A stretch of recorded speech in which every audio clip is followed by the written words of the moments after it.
Welcome back.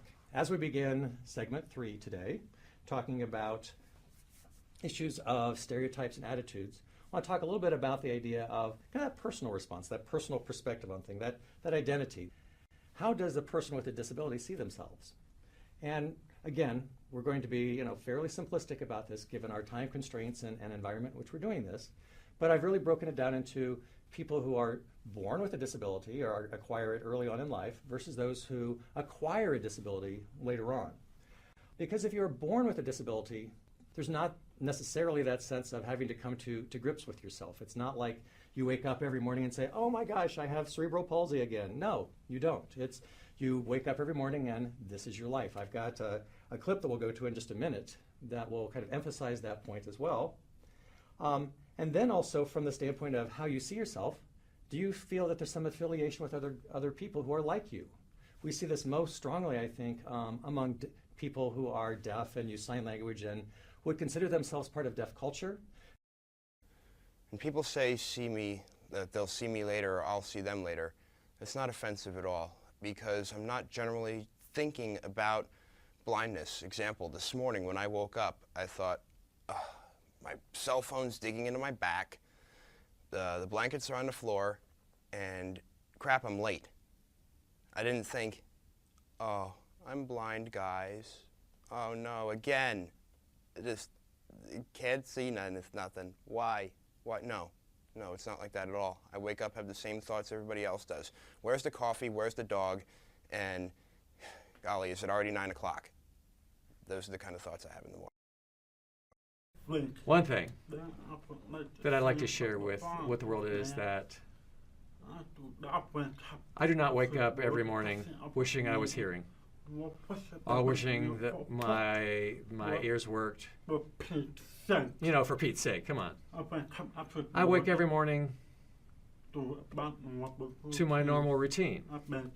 I make coffee, brush my teeth, take a shower, and get ready for the day. And I go through my day, and I get home, I relax, I sleep, and start the process all over again the next day. My deafness has taught me that I can be patient because I have to be patient.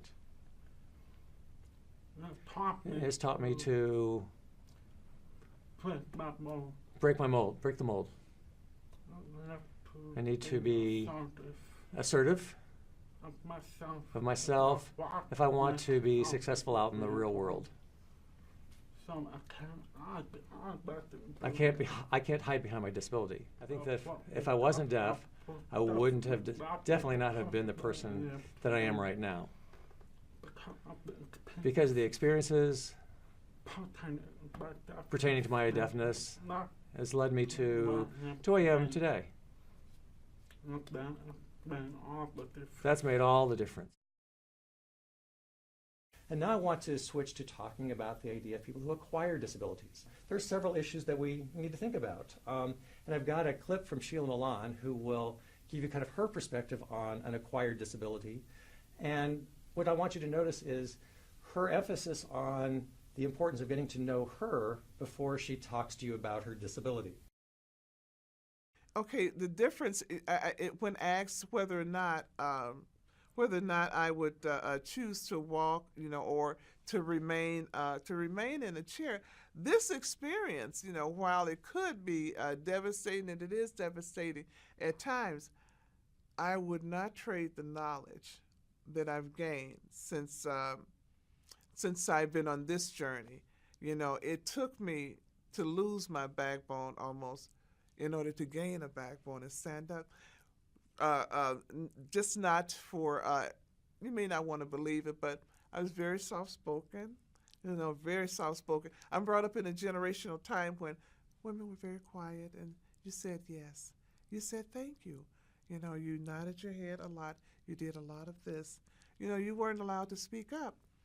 But I had to learn as a person with a disability at the onset of it, when you have no voice and who's going to give you a bath in the morning, you have no voice over your own personal care, you have no voice for anything, You have to learn to open your mouth and say yes when you want yes and no for no.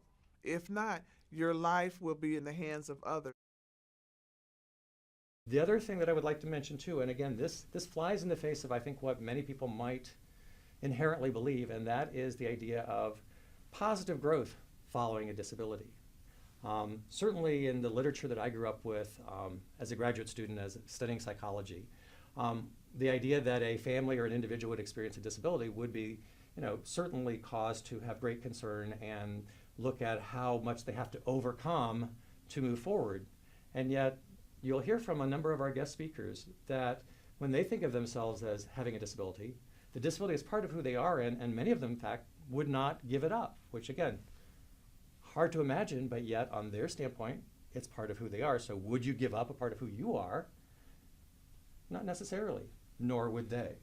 So I want to show a clip to you from Mark, who will talk about his experiences coming very near death, but having a disability that at this point has brought him close to his family, has made him more spiritual, has really given him a greater appreciation for his own life and what he has to contribute to things. So with that, I'd like to turn it to this clip. But I would start by kind of comparing who I was before I got the diagnosis and then who I am now.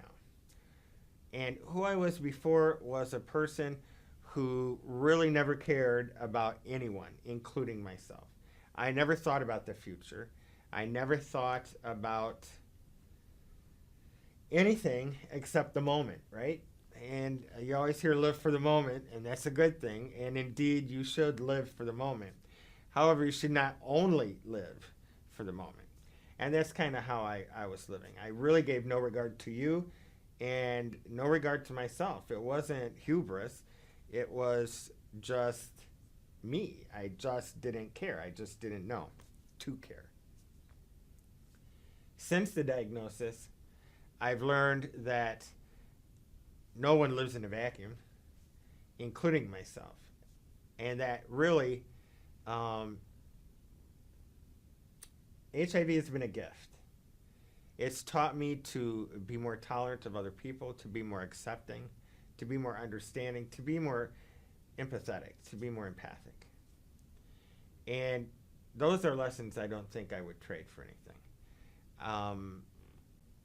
They've not been easy lessons. And I'm not going to say it was like a switch that turned on overnight, because it wasn't.